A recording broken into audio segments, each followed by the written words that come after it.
Seize the opportunity to achieve complete agricultural independence and food sovereignty. No distraction on journey to food security. President sets course for mechanization.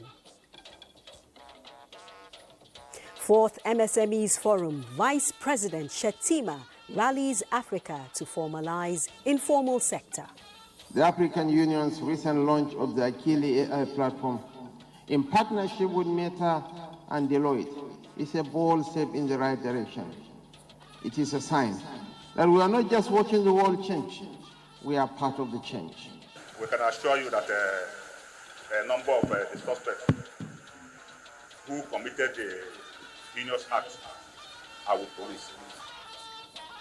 Benway killing. Security agents arrest key suspects.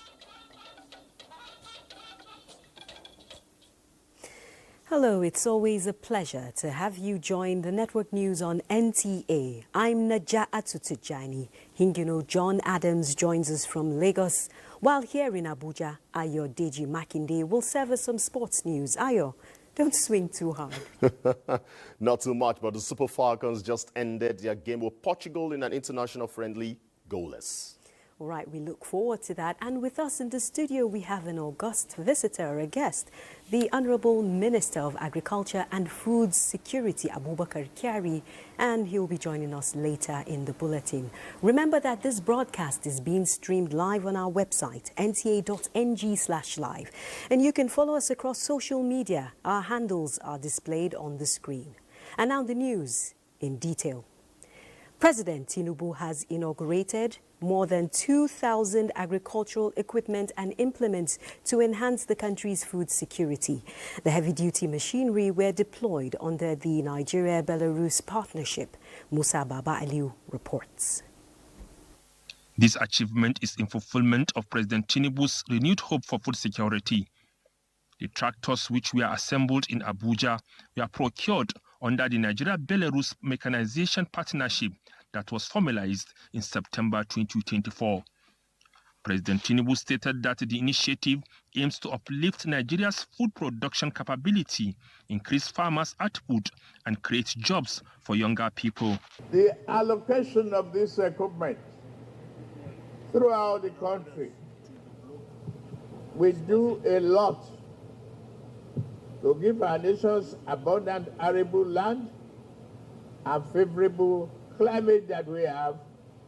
We must seize the opportunity to achieve complete agricultural independence and food sovereignty. To all stakeholders to receiving this equipment, deploy them with maximum efficiency. We will work with you. The president thanked the Belarus government for its partnership, which facilitated the deployment of the equipment. The Minister of Agriculture and Food Security, Abubakar Kyari, provided a breakdown of the equipment, which include 2,000 high-quality tractors with trailers, plows, harrows, sprayers and planters, 10 state-of-the-art combined harvesters, 12 fully equipped mobile workshops, 50 bulldozers for agricultural and land development, and over 9,000 complementary implements and spare parts. This particular program is unique because it was packaged with the intention to bring down the level of low mechanization in the country. The 0.27 horsepower per hectare, that is the current mechanization level in this country, will be transformed to almost 2.5 horsepower per hectare at the end of the day. To maximize impact, the tractors will be distributed through 3 key schemes: direct purchase for individuals and organizations wishing to acquire them outright, a leasing scheme that offers affordable access to mechanization without the full cost of ownership, and a service provider model that establishes tractor service centers in farming communities, enabling smallholder farmers to lease tractors as needed. Musa Baba Aliyu, NTA News.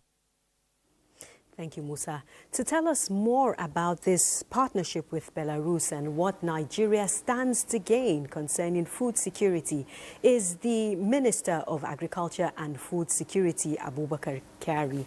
Thank you for joining the Network News on NTA.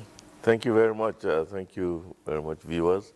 Well, this program started when His Excellency President Bola Ahmed Tinubu, GCFR,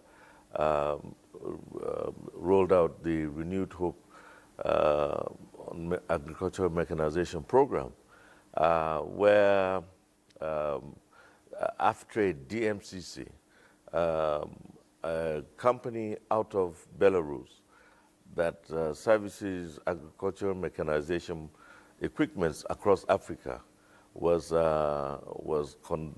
contracted to supply, in the first instance, 2,000 tractors, and each of the tractors will come with a set of plows, harrows, ridges, and then we have also other items like 1,200 pieces of 5-ton trailers, and also boom sprayers, about 500 pieces of that, and also the drill seeders.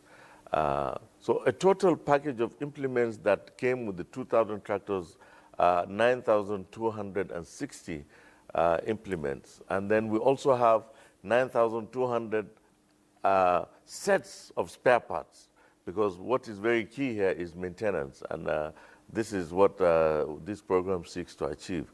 And the conception about the partnership between Nigeria and Belarus is that the Belarus government actually seamlessly open up bilateral trade agreements between Nigeria and Belarus in this respect.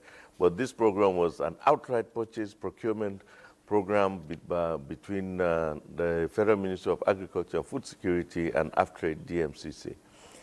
Thank you. Now let's talk about how the ministry intends to distribute these implements and tractors, as well as the three schemes, under the three schemes which include how the farmers can access these implements.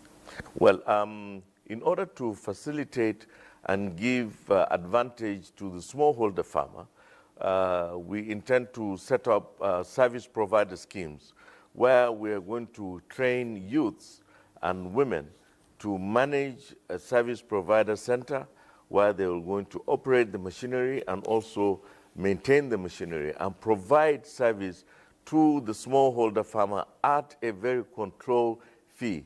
The smallholder farmer may not be able to afford the tractor, but they could afford the small fee that they can pay the service provider in the farming community, so that you can attach, depending on the size of the farming community, you can attach the number of tractors to that service provider so that the smallholder farmer will have access to it.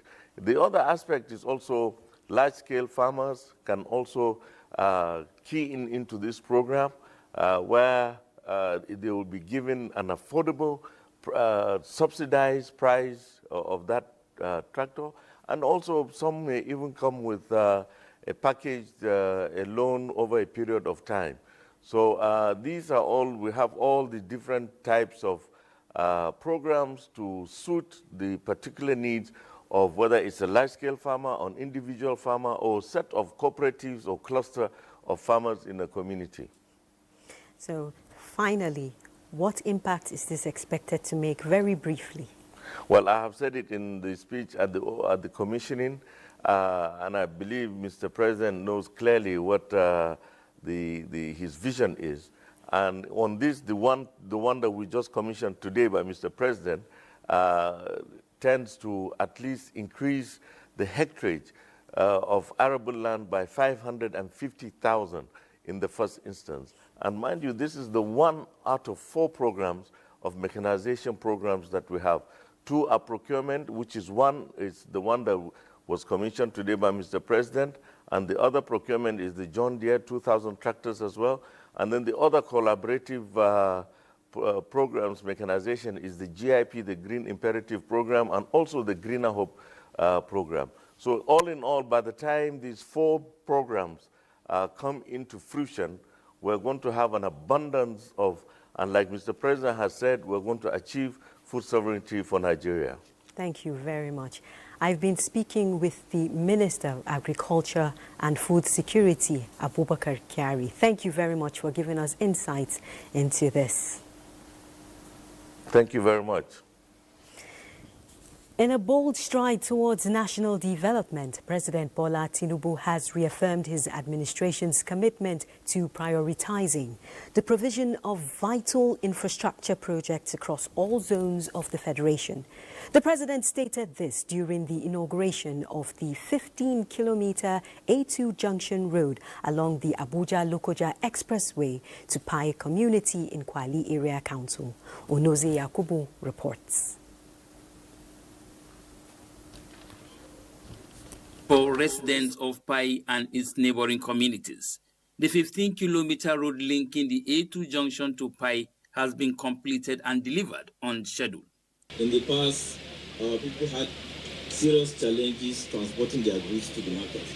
This road, it doesn't just serve as an infrastructure to FCT, but also as a lifeline with objectives of opening economic opportunities, access to healthcare, access to education, access to farm and market.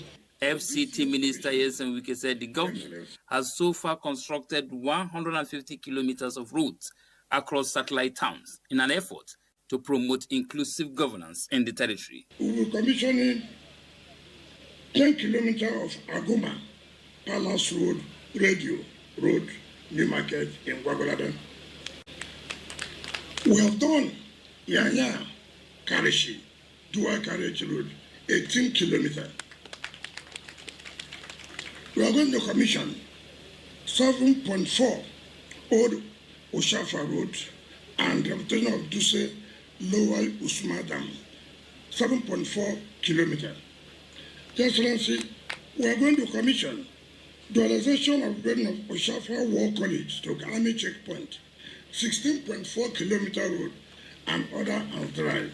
That will be done on 26th of this month. We will ensure that development is not lopsided, but balanced, inclusive, and targets aimed at lifting life.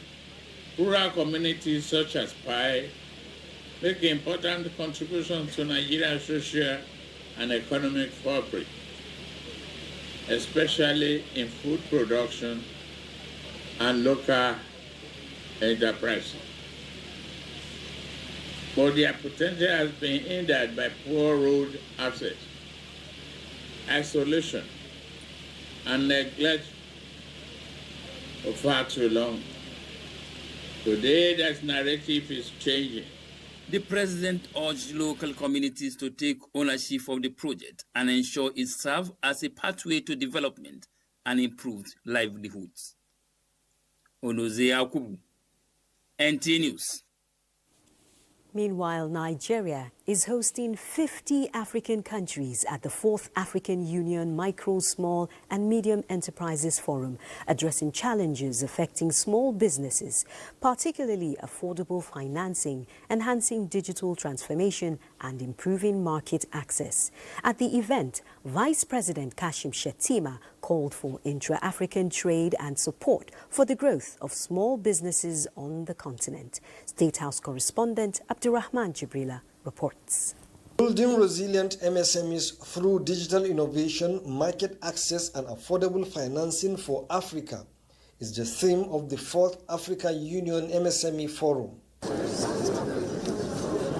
It is an opportunity to empower micro, small and medium enterprises, develop intra-African value chains and strengthen policies on MSME development. Over the next 2 days, let us delve into the heart of these issues, not as insurmountable obstacles, but as opportunities for collective action and innovation. Part of the things we hope to be seeing in the next 3 days is deliberating as Africans on how we can sustain this tempo.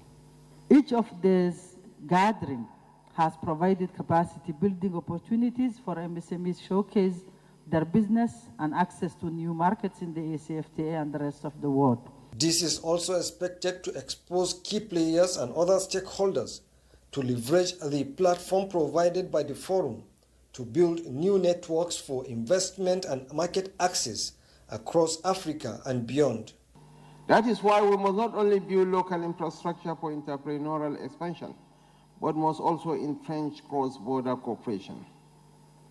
Our destinies, after all, are bound together.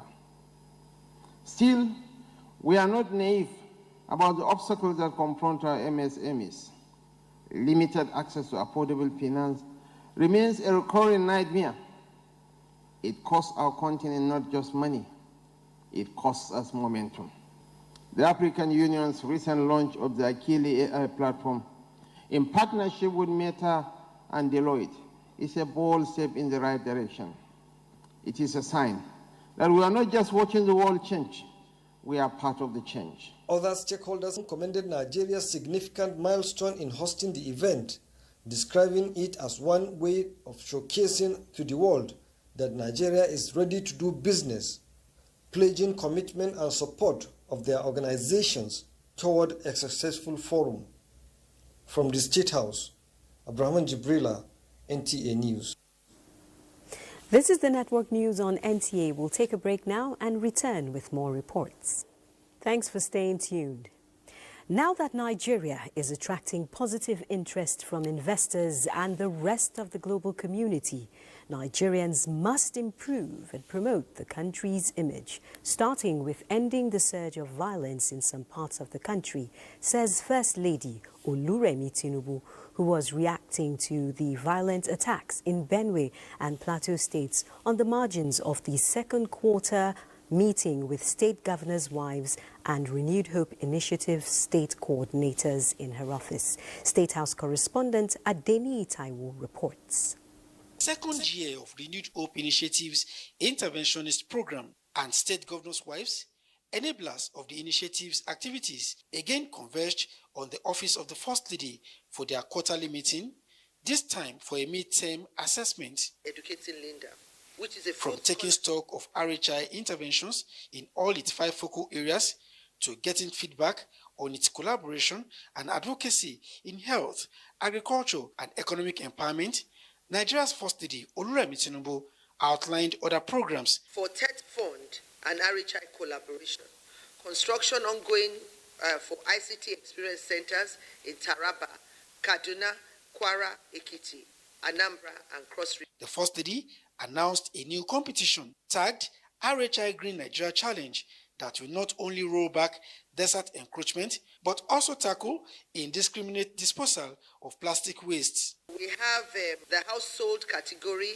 which is tree planting, target 2 years or less, and is households in the northern Nigeria. Price money, we peg it to 10 million. Number 2 is the community green transformation challenge, which is transformation of degraded community areas into green parks, garden, and eco spaces. State tree planting project, Eco Rice Challenge for each state, and that's for 1 year. This is open to all Nigerians across 36 states and FCT. At present, the nation enjoys a fresh breath of air in the international community, and so cannot afford to be dragged back by insecurity. This is evil, very, very evil.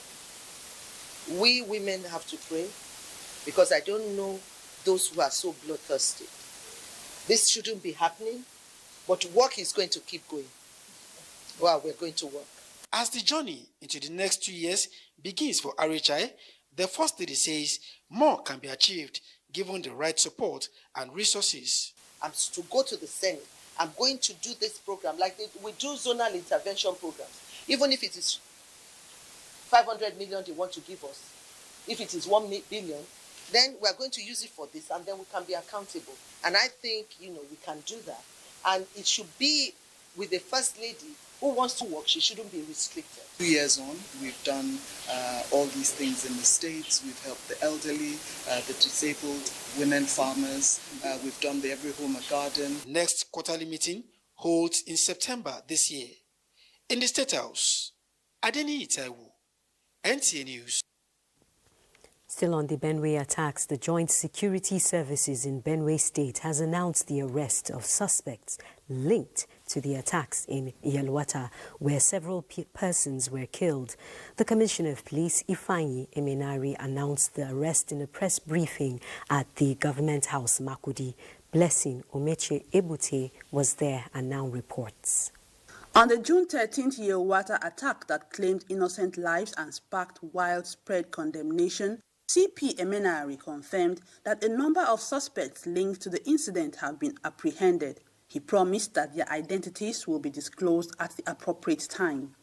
We can assure you that a number of the suspects who committed the heinous act are with police. And with in due course, we will make a press release on that and you will know them. But you can assure you that we have arrested a number of them, and we are still on the trail of some of them. About for the motivation of the government, I can assure you that we work hand in hand with the state government.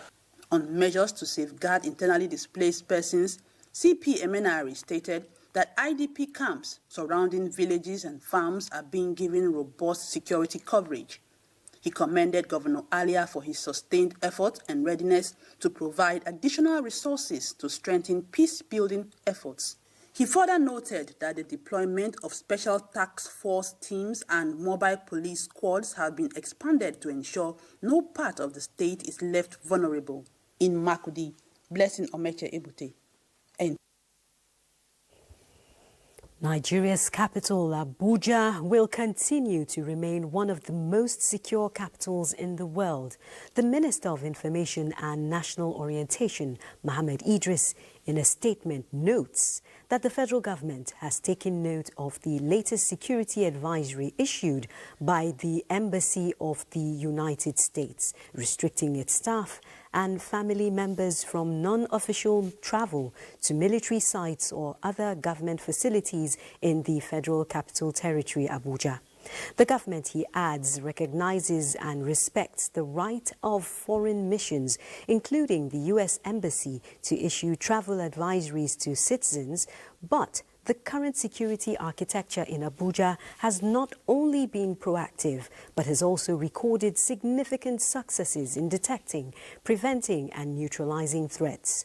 The U.S. advisory, the minister says, is based on general global developments and does not reflect any imminent or specific threat within the FCT, assuring all diplomatic missions, investors, development partners and the public that there is no cause for alarm, as security and intelligence agencies are monitoring developments across the country.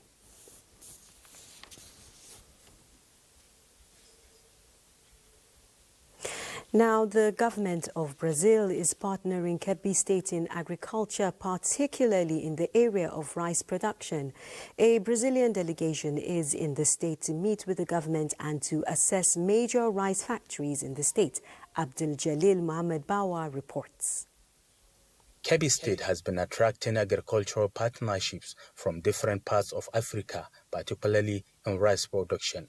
Leveraging on these and other agro-allied areas, Brazil has joined the queue of those partnering Kebbi State. A Brazilian delegation led by Vice Minister of Brazil's Ministry of Agriculture, Livestock and Food Supply, Clever Oliveira, accompanied by Special Advisor to the President on Economic Matters, Dr. Topio Koladi, are in the state to assess the level of success and how to tap into Kebbi's agricultural potentials. Aside other areas visited, the team toured the Wakot Rice Mill, one of the largest rice production companies in the state. Kebbi State is one of the very few states that the business people from Brazil have pinpointed to be doing very great. You need to help the farmers. You need to help the market, and you need to enhance the production and even the exportation. If we push hard with the right policies, the right framework, we already have the Nigerian determination. We can do it in 25% of that time. Governor Nasir Idris, while highlighting other areas where the Brazilian government can partner with the state, assured an enabling environment for sustained collaboration. Nigerian ambition to have $1 trillion economy by 2030 under the renewed hope agenda of Mr. President can only be achieved through collaboration like this. The team also visited the palace of the Emir of Argungu to further demonstrate their interest in the collaboration.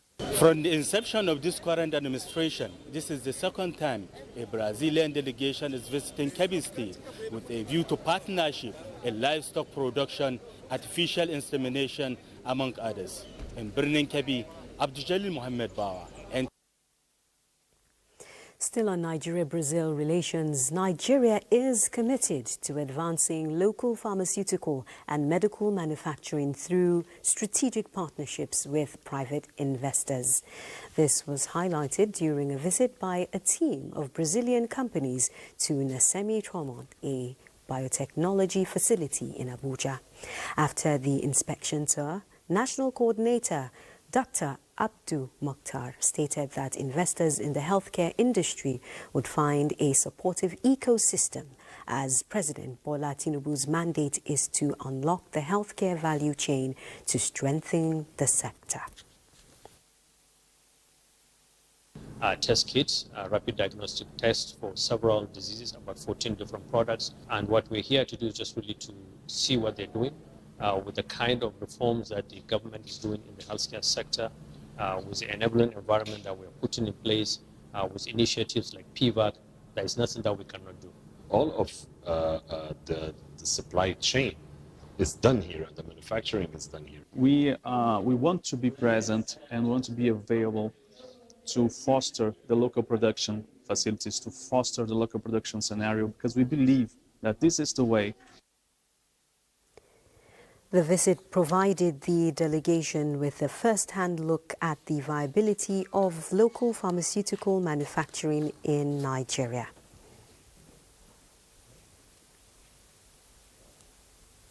Let's head to Jigawa State, where it was a moment of pride, progress and praise in Hadejia when Governor Umar Namadi received a rousing welcome into the historic emirate.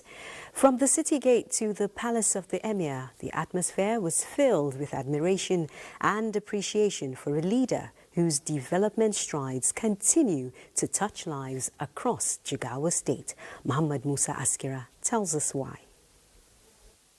Governor Umar Namadi's visit to Hadejia began on a colorful note with a grand reception at the Hadejia City Gate. The warmth of the people echoed through the streets, leading all the way to the palace of His Royal Highness, the Emir of Hadejia, Dr. Adamu Abubakar Mati, who showered royal blessings and presented befitting gifts in honor of the governor's developmental efforts.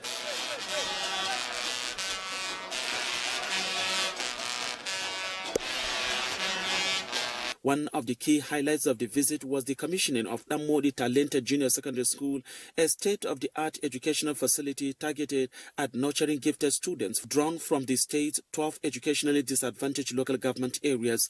The governor also commissioned the Dala Primary Healthcare Center, a fully equipped modern facility poised to serve the healthcare needs of the Hadejia community. The center stands as a testament to the administration's investments in quality and accessible healthcare for all. Governor Namadi later laid APC stakeholders and government officials to the Hadejia Township Hall for a robust citizens engagement session. There, the governor highlighted key achievements of his administration in the area while listening to the development needs of the people, ensuring that their voices will be reflected in the 2026 budget plans. What we are doing now, you can see that after we have given our scorecard, people will now give us their demand in writing. This demand we are collecting from the people is going to serve as an input subsequent year's budget, so that at least the budget will reflect the need of the people of Jigawa State. From education to healthcare, infrastructure to inclusive governance, Governor Umar Namadi's touch continues to leave lasting impression as people of Hadejia pledge to reward its developmental impacts with solid support at the ballot in 2027. From Dutse, Muhammad Musa Askira. NTA News. Thank you, Mohammed.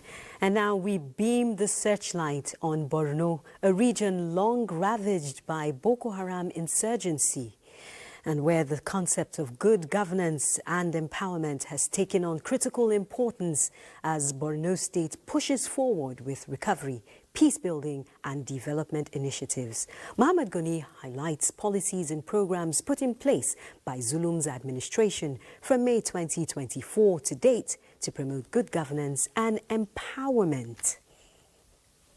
Governor Zulum administration believes that good governance in Borno State must go beyond traditional administrative functions and instead respond directly to the harsh realities faced by citizens, from insecurity and displacement to poverty and disrupted infrastructure. Efforts to reintegrate former insurgents and promote community reconciliation are ongoing. Social investments are gaining recognition as a sign of responsible leadership, notably the award of scholarship to orphans and displaced students, as well as support for victims of recent flood disasters. In the last 1 year, Governor Zulum had awarded scholarship to 31,296 indigenous students to study at different higher institutions within the country and abroad to study different fields of human endeavor, including science, technology, engineering, and mathematics, at a cost amounting to over 11 billion naira. We aim to create a society where every individual, regardless of background or circumstance, has equal opportunities as long as they are determined to excel in their chosen fields. The Zulum administration also released 10 billion naira to the Flood Disaster Relief Committee for procurement of food and non-food items to the affected communities and paid gratuity and other entitlement of civil servants amounting to over 4.5 billion naira, in addition to 200 million naira being paid every month. The state authorities in the period under review cleared all outstanding gratuity and entitlement of retired permanent secretaries up to December 2024, which had accrued over the years, amounting to over 1.4 billion naira. His Excellency has not just commitment, political commitment of the highest order. Being an engineer himself, he wants to make sure that the common person is the beneficiary of good health, good education, good roads, transport, urban transit, all these things that we are looking at. Governor Zulum administration also distributed palliative to 673,000 households, consisting of 673 bags each of rice, maize, millet, sorghum, as well as 451,000 cartons of spaghetti, same number of wrappers, and 10,000 naira to each of the 173,000 female beneficiaries. As part of efforts to empower citizens through social investment program, the Zulum administration expended 1.5 billion naira to support various categories of households, groups, and individuals across the state. The state government in the period under review also established ICT centers at Bama, Kandaga, Jere, Biu, Kwaya Kusar, and Shani local government areas. The ICT centers are designed to create job opportunities for the teeming youth across the state and expose them to digital literacy in tune with the present-day realities. In Maiduguri, Mohammed Goni, NTA. Thank you, Mohammed. It's time to find out what's happening in our Lagos zone. And Hingino will update us. Hingino.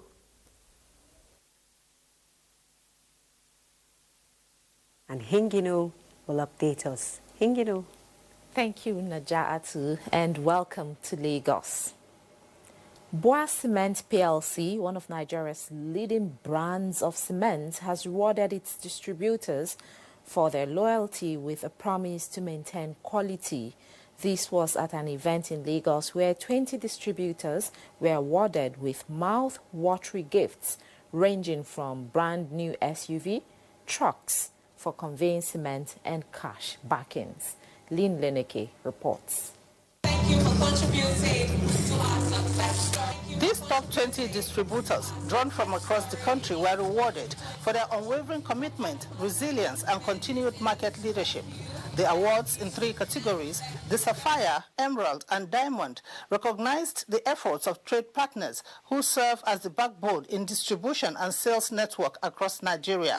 The chairman, Boa Cement PLC, explained that besides being a reward scheme for its customers, the awards will further strengthen the relationship between the company and its trade partners. How can we serve you better? We listen, we learn, and most importantly, we act. Because your success is and will always be our greatest metric. Top 20 distributors will be going home with SUVs. 9 will be given cement trucks. 7 of them will get 1 truck each, while 2 that I call top of the top would be given 2 trucks each. The joy of these recipients knew no bounds as they pledged to contribute their quota towards ensuring that the brand remains the king of cement in Nigeria. This 2025, we are going to do more and more. So I'm greeting the chairman of BUA Group and all the management. Actually, the product sells itself because a lot of people call and ask precisely for BUA cement itself. So we have only to just push. Yeah, and obviously this didn't happen without a team. There was a team back in the HQ that helped us to push the product. Management of the company says BUA Cement PLC is not only dedicated to upholding the company's mission of delivering top quality cement, but it is fostering economic growth and sustainability. In Lagos, Lynn Lenake, NTA News. An empowerment platform for Nigerians, Grooming Center is living up to its motto to uplift its clients for better livelihood at its 14th annual grooming splash with multi-million naira gifts. Lanre Gbele was at the event that had lucky Nigerians smiling home with gifts worth hundreds of thousands of naira.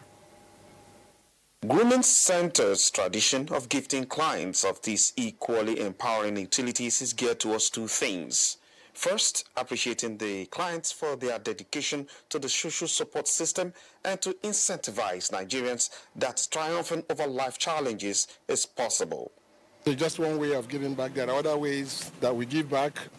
We have our scholarship schemes for children and grants for undergraduates and postgraduate students, and a whole lot of other things we do in terms of acceleration, mentoring and other activities. Winners of the electronic draw were clients of different loan facilities in all the 24 zones of the center nationwide. Over 14 years that we have been giving back to the clients, giving back to the women, and I have to say the best part of it for me is their joy, the smiles on their faces when they win the gifts. Deep freezers, refrigerators, generators and coolers went up for grabs by lucky Nigerians who could not hide their joy. They are convinced these gifts will bring significant change in their lives. Grooming has been so helpful to people. If you really know what you want to do or what you want to go into, for business, they really help to grow a lot of people. They've empowered a lot of people. This gift will go a long way in helping my business to expand.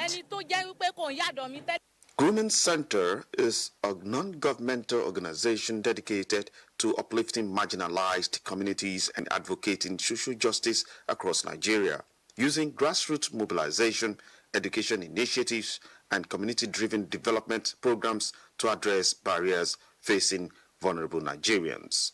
In Lagos, Lanre Gbele, NTA News. And that's it from here. Time now for some messages. The news will be back shortly. 30 finalists out of 150 participants in the Quranic recitation competition held in memory of President Bola Tinubu's late mother, Abibatu Mogaji Tinubu, have been awarded cash prizes, houses, cars, and sponsored Hajj trips. Awal Salisu reports. Of the 150 participants, 30 emerged as finalists, recognized not just for their mastery of the Holy Book, but for their dedication to a path of spiritual excellence. These young reciters were rewarded with life-changing prizes, including cash awards and fully sponsored pilgrimage. Speaking at the closing ceremony, Chairman of the Kano State Council of Ulamas, Sheikh Ibrahim Khalil, praised the initiative for promoting Islamic knowledge and youth empowerment. All the promises we made on this Musabaka, we have fulfilled it, from various prizes, houses, digital Quran, Quranic books, and this is the last lap, that's the cash donations, which we have made from those who is 10, 20, 40 and 60. Sheikh Khalil emphasized that the contest was not only a tribute to the late Abibatu's contributions to humanity, but also a platform to encourage moral and spiritual discipline among Nigerian youth. In Kano, Awwal Salisu, NTA News. Live sports news and more right after this break. You're just in time for sports news brought to you by me instead. Nigeria's Super Falcons faced a challenging goalless draw against the senior women's national team of Portugal in a friendly match in Lisbon on Monday as part of preparations for the 2024 WAFCON tournament scheduled to take place in Morocco from July 5 to 26. July 5 to July 26. And that concludes the network news on NTA. Thanks for watching. I'm Naja'atu Tijani.